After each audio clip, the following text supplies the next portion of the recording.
Ghraewaj and the Harpies.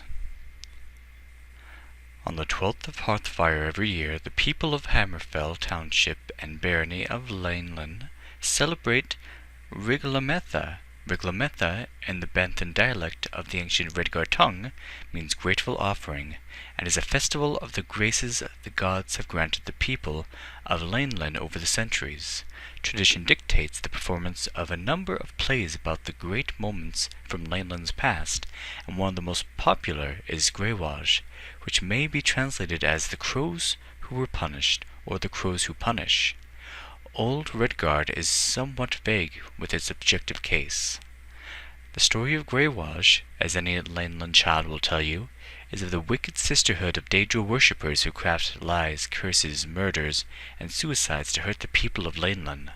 Most of all, they use their beauty as a weapon to drive men to mayhem. Their leader, the temptress Noctira, seduces the unnamed Baron of Laneland, and is about to force him to commit suicide to prove his love when the Baroness arrives. The Baroness tricks Noctira into wearing a beautiful white robe from the Baroness's closet. See how the robe glows with the luminance of pearl, but the inside is soft, feathered with down. Noctira puts on the robe, and the trap is sprung. The robe is magical and transforms Noctira into a giant black bird. The Baron, no longer enchanted, slays the great bird, and calls in his cook. The sisterhood has, by this time, taken over Laneland Castle and turned it into an orgy-filled den of decadence.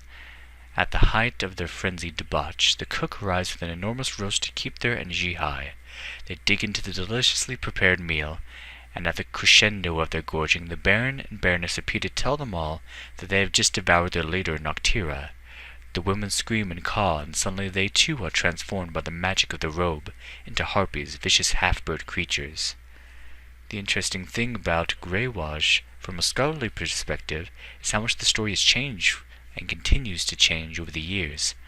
In some versions of the story, Noctira is an innocent peasant seamstress, and it is the Baroness who is the cruel and wicked leader of the Harpies.